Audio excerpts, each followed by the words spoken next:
off me. 4 o'clock count. Count off at 1. Remember that? Hey, knock it up. You've been smoking. Ron, you can go home now. Knock it up. If you ever heard that, you belong right here. Because I never want to hear that shit again. I'm an addict called Billy. BillyDuwane. Yeah. Phil called me up and he says, "You're speaking." I've been shook ever since. Because I'm not a speaker. I'm not a banquet speaker. All I am is an addict trying to get another day clean. I was in a 93 blizzard. I'm going to tell you how I got there. I was a disrespectful guy. I disrespected my grandmother and I stole money off my grandmother. And my brother, he was the ninja in the neighborhood because he would steal everybody's dough. And he came to me and he says, "Billy, you can't disrespect your mother and you can't keep stealing off your grandmother." So I had to take it to the street. He said, "If I catch you doing it again, I'm going to have to hurt you." And when my brother said something, I kind of listened to him because he was taking everybody's shit. And it's like, if he take this shit, he fuck me up too. So I got in the streets, man, and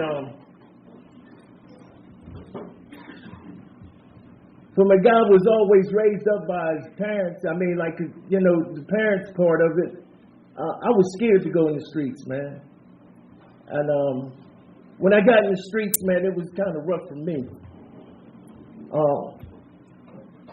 Because there was nowhere to go because I got kicked out everywhere I went. I got kicked out the houses and everything I've been in. My disease is trying to jump on me right now. First of all, let me thank God. Let me thank God. Let me thank God. And I thank Phil and the committee for letting me be here. Because this is some nervous shit here for me. You know, but, you know, the disease of addiction don't want you to tell your story, no kind of way. But I'm going to tell it. I didn't have no education. I had no means of doing anything. It's hard for a person to live this long and ask somebody for some help. See, I never did that. All I knew how to do was go get some dope, man. And I lived my life like that. So when I got in the street, he had taught me how to deal with people in the streets. So what you see here is what I am. I'm a dope fiend trying to get another day's clean. My clean date is 9/24/11. Saturday, I celebrated 5 years.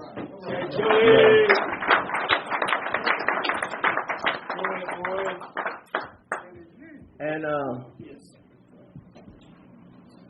it was March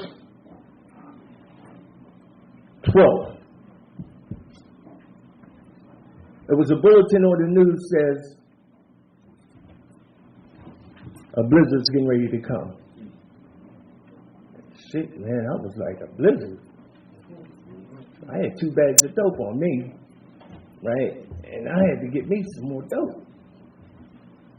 So I went and got me some dope, and then me and this girl was on the block, man. She says, come on, let's go ahead and make this money, man. And so I don't know who brought those stamp bags in here, just messed up everything. So I got me one of them $5 stamp bags, which I was selling them for $10. And we were meant to start dealing, getting crack. So we get this crack, man, and I had this pole on Brush in Tioga where I always been. And we got to, because I'm not no dope seller, or I wasn't no robber. I was the head touter. I had me 4 or 5 dealers. And then I taught it for, and I flunkied my way through. I carried their dope. Me and her, we got the block lit up. And I'm sucking down more crack and more crack. And the dope started running out. I knew the dope was running out of me because I can feel my stomach bubbling. And then here comes the fart. Man, I had shit all down my leg from them stamp bags. So I had to go and get myself cleaned up. So I went into my band, man, wasn't nothing there but some cold water. So I cleaned myself up and went back on the block. And you know when they say something's coming, and if you was like me, they called me work hard. I had my shovel and I'm saying, please go ahead and snow, because I can make me some money. Man, when that blizzard came, that blizzard sat down at, it was 6:30. By 6:30, we had 6 inches of snow. And it was up to here. Another 4 hours went past, and the snow was up to here. And I'm still running around smoking crack.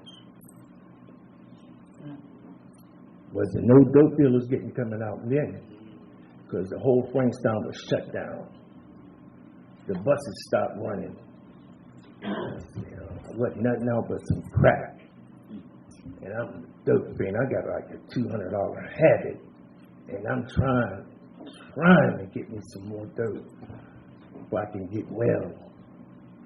93 blizzard was the worstest time, and they called it the monster blizzard. The monster blizzard shut everybody down. But I had to get mine. You know what I mean? There was only one person on the corner, and I had to get to him. I was coming up, traveling in this snow, trying to get to this man. He's doing 25 years now, and he was out there. He had a 20-year run, and I think he cut down a lot of murderers down out there because he was giving them that weak-ass dope, and they went for it. And it helped us. It saved us. Man, I tell you, that blizzard, man, it taught me a lot, man, because only a few people was out there like that. It was me and a few others, man. And I lived out there in that stuff, man. For me to come in here, man, I should have been dead a long time ago to tell this story. And I got a whole lot of stories to tell, but I can't hardly put that shit together, man. You know, but I'm here, and I'm here by God's grace and mercy, man. Through that storm, man, I wanted to go home, but I wouldn't go home because I didn't want to hurt nobody in the family. You know, I didn't want to steal no more. That 87-year-old lady that I was still off, my grandmother, man, if she was alive today, she would be so proud of me to be where I'm at today. I never wanted to hurt her, but my heart was frozen. It was frozen just like the blizzard that hit us, you know what I mean? My kids, man. The more I wanted to go out there to help them, that habit told me not to. I had to take care of that habit, man. I got 3 sons. They never knew what I could do for them. All they knew was my name. You know what I mean?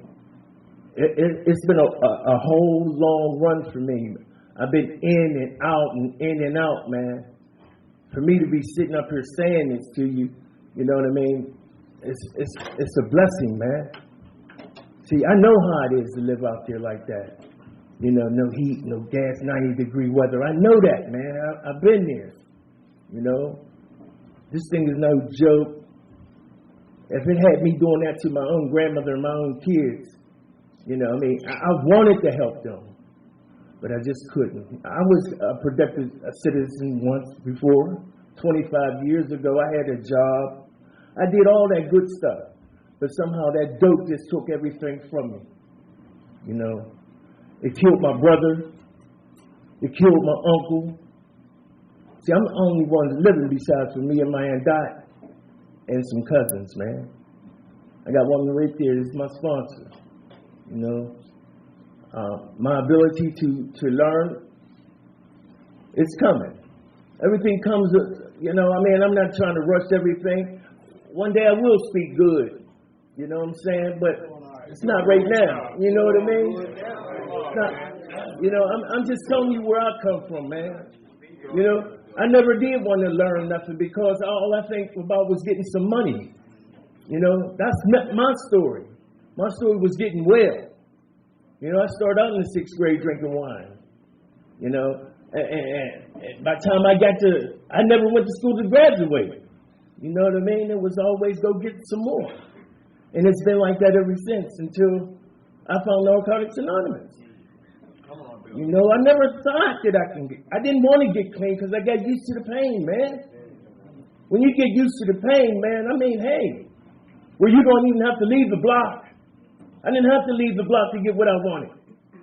If my brother if he didn't steal it off one of them, he taught me a secret, man. He says, you know, man, why you being so greedy with this crap?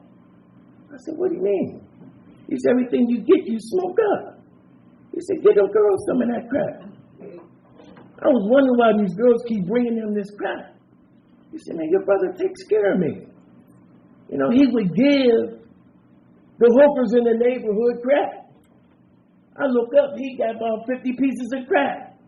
Because he done got like 20 broads bringing him crack. Because he was giving it to them when they wanted something. And I said, oh shit. I got me like 3 or 4 of them girls too. And that's how we rolled, man. We had it like a tight-knit community, man. I'm not glorifying this shit. I'm just telling you how I survived. You know, it was a survival state. All the white people liked me. Because I robbed y'all. Yeah, I did. I did. But you didn't know I robbed you. You know, I sold you that $5 bag for $10. You know, I don't know who brought that. They just brought that shit and just tore everybody to pieces, man. We had some loyalty back in the day, man. You know, had to be some kind of chemist back then. You know, we cut dope, man. We sat in the fucking house for days, man, cutting it up, and then somebody bring this little bit of baggie in there and mess everything up. You know, as soon as you go down the street, you got to go to the bathroom. You know, because it's running out to you. And that was the worst part, smoking crack and trying to get well. Pretty soon, wasn't no dope on the street. It was just crack. And that made it so bad, man. The whole thing was a lie. The whole getting part was a lie. You can come up if you take this package. That was a lie. And I spent all my life, man, doing that shit. Trying to come up. Never made it nowhere. Not until I came into these rooms, man. I was living on people. My shit run up. They tell me I had to get out. And I got here, man. People just say, just sit down and listen. I listened, man. I listened, and then shit started happening, you know what I mean? I went to program after program. I smoked old dude. He sent me back to treatment all over again. I did 2 tours up in McKeesport. 2 tours, a whole year up there, man. I think I was out for like 2 months, and he sent me back. You know, that suggestion, they said, you can take a suggestion, take that suggestion. Run with it. Because you don't know nothing. They told me I didn't know nothing. I didn't know nothing. I knew I was in a storm, though. I was deep in a storm. My head was telling me something, but my heart was frozen, man. I wanted to take my kids, and I say, I love y'all, man, but I can't help you.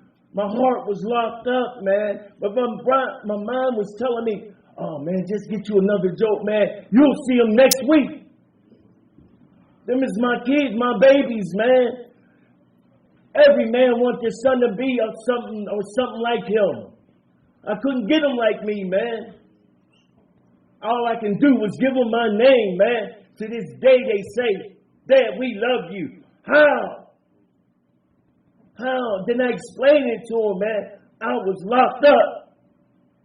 In my own mind, I couldn't get to my heart, man. That dope had me whereas I couldn't get to my heart. I want to tell my grandmother, man, I miss you. I'm sorry. I'm sorry for doing what I did to you. I get a call, man. I get a call. And I hear a knock at the door. My cousin say, man, your brother's over there. He's gone. I said, what do you mean he's gone, man? He said, he's gone, Bill. Get in the car. I rode over in Kelly Street, man. He OD'd. Waiting on me. Because I asked him, I said, look, man, before you do anything,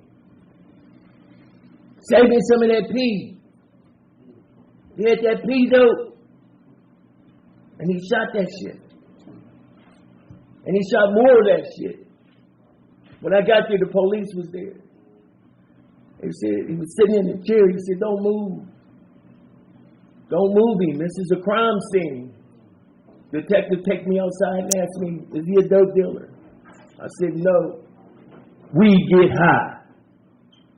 No, that's where I was with that. We get high. She said, by you being so honest, we're not going to put it down as a case. We're going to let it go as that he was a user.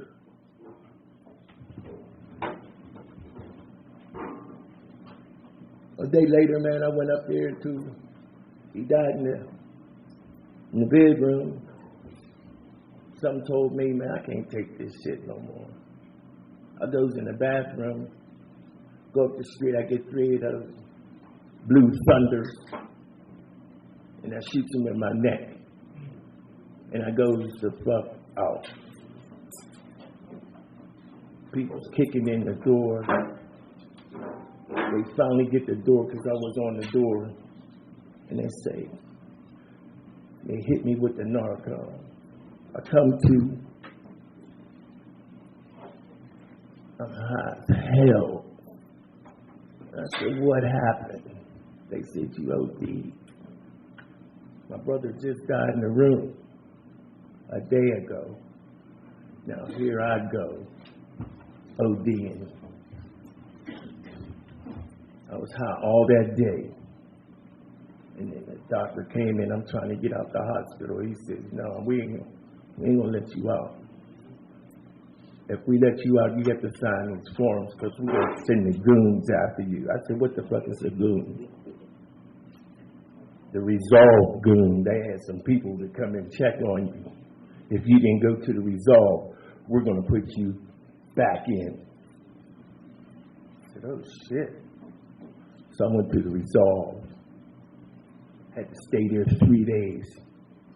Then they shit me out again to White Deer. And I wasn't done. When I got out of White Deer, couldn't wait to get high again. My brother, I told him I can't go to White Deer just yet. I got to bury my brother, so they let me do that. How you feel when you're only 9 months apart and you'll never see him again, ever. I'll tell you how cunning and baffling this disease is. After we buried my brother, I went back to the house he died in, went into his jewelry box, got these earrings out, and it was a needle with dope in it. The same dope that got him, that killed him, and injected it again in my system. It didn't kill me because I only put a little bit in. And I got high and I thought about it.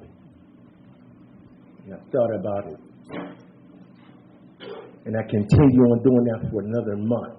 I'm talking about locked in your head that this thing had me.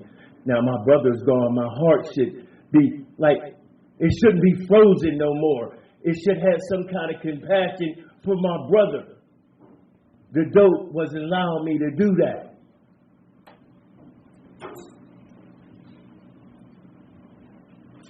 Month later, 2 months later, Cochise and Richard and another recovering addict came and got me and took me to Western Site.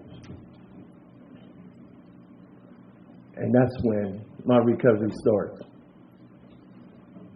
But I was still locked in. I got 18 months after that deal.